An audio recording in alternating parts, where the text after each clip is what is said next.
नमस्कार बंधुरा भारतेर स्पेस रिसार्च अर्गानाइजेशन अर्थात इसरो महाकाश गवेषणाय एकेर पर एक ऐतिहासिक माइल फलक छुएई चलेছে।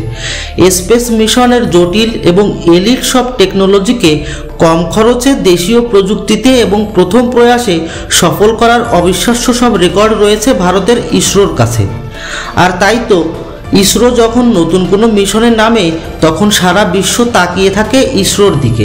एटा देखते नय जे सफल हलो किना बरং एटा देखते जे कखन सफल होच्छे। शुधु भारत नय सारा विश्वेर लोकेदेर विश्वास एवं भरोसा निजेदेर उपर एनेছে तादेर लागामहीन सफलतार माध्यमे। और इसरोर এই রকমই লাগাতার সফলতার তাজা উদাহরণ হলো মিশন স্প্যাডেক্স। গত 30 ডিসেম্বরে आंध्रप्रदेशेर श्रीहरिकोटा थेके PSLV C60 रकेट के उत्क्षेपणेर माध्यमे एई स्प्याडेक्स मिशनेर सूत्रपात हयेछिलो, जा काल 16 জানুয়ারিতে डकिंग आनडकिंग प्रक्रियार माध्यमे सफलतार साथे सम्पन्न हयेछे। और एई सफलतार माध्यमे आमेरिका, रूस एवं चीनेर परे चतुर्थ देश हिसाबे भारत एई बिराट सफलता अर्जन करलो। भारतेर भविष्यतेर स्पेस मिशनेर क्षेत्रे एई डकिंग आनडकिंग पद्धति खूबই गुरुत्वपूर्ण होते चलेছে। কিভাবে সেটা বলার আগে এই ডকিং আনডকিং পদ্ধতি কি সে সম্পর্কে একটু জানাই। ইসরো PSLV C60 নামের যে রকেট উৎক্ষেপণ করেছিল তার ভিতর দুটি স্যাটেলাইট ছিল, যার এক একটির ওজন প্রায় 220 কিলোগ্রাম। एक निर्दिष्ट उच्चताय पौঁছানোর पर এই দুই স্যাটেলাইটকে পৃথিবীর চক্কর লাগানোর জন্য একটিকে অন্যটির বিপরীত দিকে পাঠানো হয়। একটি ক্লকওয়াইজ প্রদক্ষিণ করলে অন্যটি অ্যান্টি ক্লকওয়াইজ প্রদক্ষিণ করবে পৃথিবীকে। এভাবে পৃথিবীকে প্রদক্ষিণ করতে করতে একটা নির্দিষ্ট সময় পর পর এরা একটি অন্যটিকে ক্রস করে চলে যাবে।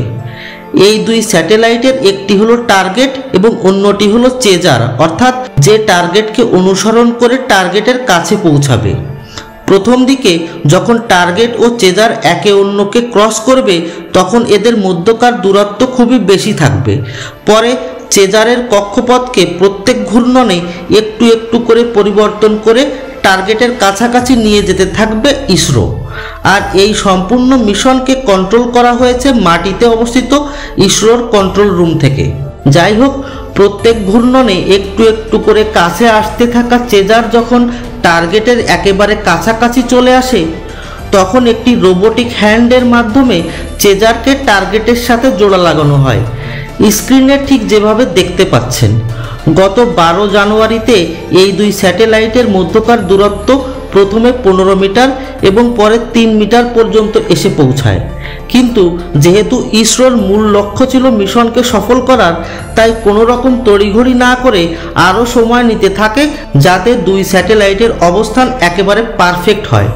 তাই অবশেষে কাল এই দুই স্যাটেলাইট একটির সাথে অন্যটিকে সফলভাবে জোড়া লাগানো হয়েছে এবং সব কিছু পরীক্ষা নিরীক্ষা করার পর আবারও এদেরকে আলাদা করা হয়েছে। আর দুটি স্যাটেলাইটকে জোড়া লাগানোকে ডকিং এবং আলাদা করাকে আনডকিং বলা হয়। তবে এই দুই স্যাটেলাইট যে স্থানে যুক্ত হয় তার মেকানিজমও যথেষ্ট ক্রিটিক্যাল। প্রথমত ডকিংয়ের পরপরই একটির সাথে অন্যটির পাওয়ার সাপ্লাইকে চালু করা হয়।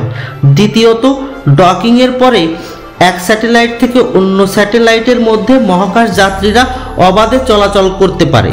তাই তো এই দুই স্যাটেলাইটের জয়েন্ট এতটাই পারফেক্ট হওয়ার দরকার থাকে যাতে কোনো প্রকারের লিকেজ না থাকে জয়েন্টে, কারণ যে কোনো সূক্ষ্ম লিকেজও এই দুই স্যাটেলাইট ও এতে অবস্থিত মহাকাশ যাত্রীদের চোখের নিমেষেই ধ্বংস করে দেওয়ার জন্য যথেষ্ট।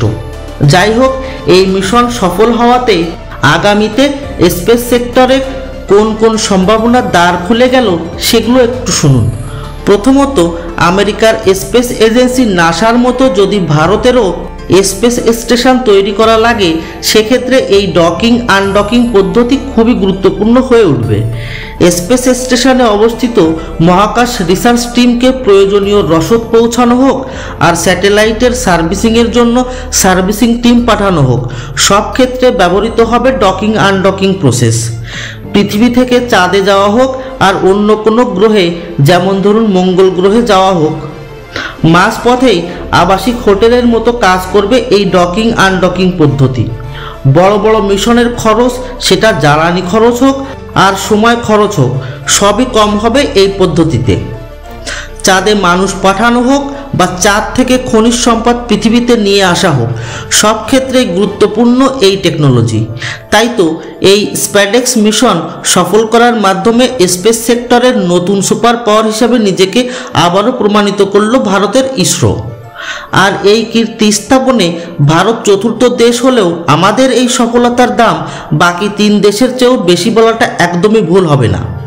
যেখানে আমেরিকা, রুশ এবং চীন বারবার অসফল হওয়ার পর সফল হয়েছে, সেখানে ভারতের ইসরো প্রথম প্রয়াসেই এই সফলতার রেকর্ড গড়ল।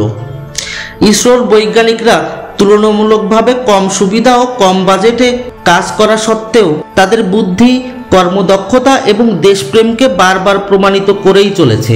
আর ভারতীয় হিসাবে আমাদেরকে গর্বিত হওয়ার সুযোগ দিয়েই চলেছে। আসুন আমরা সবাই ইসরোর বৈজ্ঞানিকদের আন্তরিক অভিনন্দন জানিয়ে কমেন্ট করি।